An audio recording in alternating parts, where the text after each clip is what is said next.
Selamat petang, salam sejahtera. Aku nak kongsi dengan kamu semua keputusan terkini di dalam perbicaraan Zahid Hamidi di Mahkamah Tinggi hari ini. Kita semua sedang menunggu apakah Zahid Hamidi akan mengalami nasib yang sama seperti bosnya, yaitu Najib Tun Razak, ataupun satu-satunya yang berjaya terlepas daripada tuduhan mahkamah ialah Zahid Hamidi. Walau bagaimanapun, di dalam hujah penutup pendakwaan, mereka mengatakan mendakwa bahawa pembelaan tak menafikan Zahid terima rasuah. Wow, inilah yang paling mengejutkan aku apabila hujahan daripada pendakwaan mendapati pembelaan tak menafikan Zahid menerima rasuah. Peguam yang mewakili Datuk Seri Ahmad Zahid Hamidi tidak pernah mempertikaikan rasuah berjumlah jutaan ringgit wang tunai yang didakwa diterima Presiden UMNO itu mempunyai kaitan secara langsung dengan peranannya sebagai Menteri Dalam Negeri dari tahun 2013 hingga 2018. Mahkamah Tinggi diberitahu hari ini. Timbalan Pendakwa Raya Datuk Wan Saharudin Wan Aladin sebelum ini mencabar pembelaan yang mengemukakan wujud pendakwaan terpilih terhadap Zahid. Beliau berhujah bahawa pihak pembelaan telah berusaha untuk memancing nama individu berprofil tinggi lain daripada ledger yang dimiliki oleh Ultra Kirana Sdn Bhd UKSB, syarikat yang dianugerahkan sistem visa asing yang merupakan asas pertuduhan terhadap Zahid. Tetapi pihak pendakwaan, pihak pembelaan tidak menafikan kewujudannya. Ini memberi satu petunjuk yang amat mengejutkan kita semua. Ledger itu disediakan oleh bekas pengurus pentadbiran UKSB Datuk ataupun David Tan Siong Sun untuk tujuan simpan kira-kira perbayaran tunai yang dibuat oleh UKSB terhadap pelbagai ahli politik, kaki tangan kerajaan dan Zahid sendiri. Mereka telah menggunakan ledger untuk menyokong pembelaan terhadap pendakwaan terpilih. Versi pembelaan nampaknya bukan sahaja tertuduh menerima wang daripada UKSB, tetapi ada watak lain yang turut menerima wang daripada UKSB. Tetapi adalah penghujahan kami bahawa wang yang diterima oleh tertuduh mempunyai kaitan langsung dengan portfolionya ketika itu, kata Wan Sarudin dalam penghujahan lisan menutup kes pendakwaan di hadapan Hakim Datuk Muhammad Yazid Mustafa seperti dilapor Mele Mel. Itu dia satu perkara yang menarik tentang kes perbicaraan Zahid Hamidi ialah banyak nama yang berprofil tinggi didedahkan menerima, kononnya menerima juga uang daripada UKSB. Didedahkan menerima uang dalam bentuk pelbagai jenis. Ada yang mendakwanya sebagai dana politik ataupun pendanaan politik ataupun sumbangan-sumbangan politik. Namun demikian, yang membezakan nama-nama besar yang disebutkan di dalam pendakwaan yang telah dipancing berprofil tinggi itu adalah pada waktu pembelaan ini ataupun pendakwaan ini, orang yang mempunyai kaitan langsung dengan jawatan adalah Zahid Hamidi. Jadi yang berpotensi besar terlibat, yang terdakwa mempunyai kaitan ataupun boleh dikaitkan dengan definisi rasuah adalah Zahid Hamidi, kerana pada waktu itu beliau berkepentingan sebagai menteri pada waktu dikemukakan itu.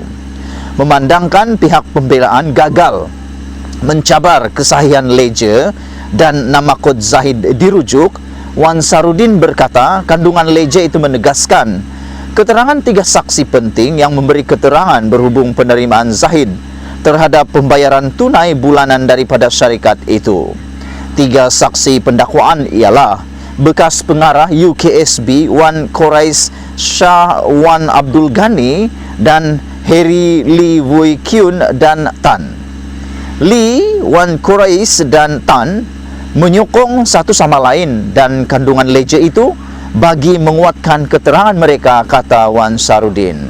Lee sebelum ini memberi keterangan bahawa Zahid menerima bayaran tunai bulanan ratusan ribu dolar Singapura antara tahun 2014 dan 2018, termasuk lawatan ke luar negara yang ditaja daripada UKSB berhubung kontrak VLN Kerajaan Persekutuan semasa dia berkhidmat sebagai Menteri Dalam Negeri.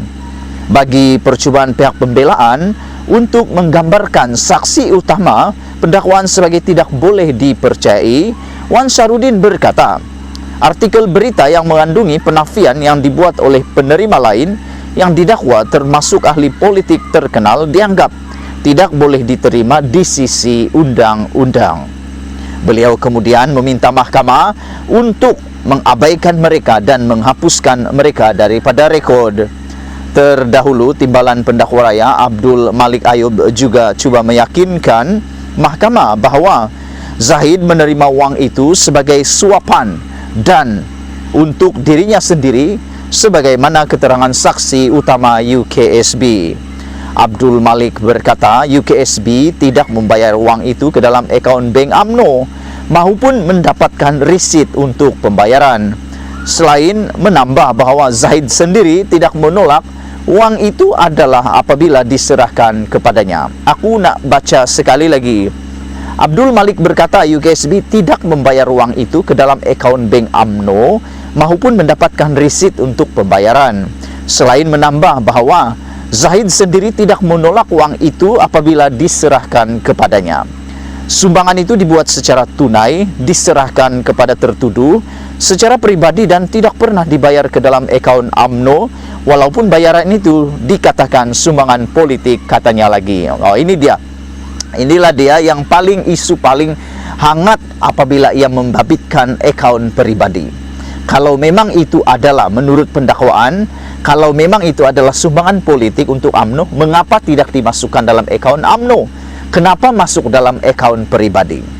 Sebagai contoh katanya, Zahid mencadangkan dia memerlukan wang tunai dalam wang dolar Singapura. Katanya Lee dan Wan Qureshi yang memutuskan untuk membayar Singapura dolar 200,000 dan Singapura dolar 300,000 dan Singapura dolar 520,000 kepada Zahid setiap bulan. Wow, banyaknya setiap bulan dibayar 500,000 Singapura dolar, lebih kurang dalam 1 juta lebih lah setiap bulan. Zahid juga merupakan naib Presiden UMNO dan pemangku timbalan Presiden parti itu antara 2014 dan 2018 apabila wang itu diterima. Mengikut fakta kes, UKSB meterai beberapa perjanjian dengan kerajaan Malaysia dan Kementerian Dalam Negeri bagi perkhidmatan kemudahan sistem visa luar negara VLN dengan mengendalikan beberapa pusat setempat OSC di China mula tahun 2012.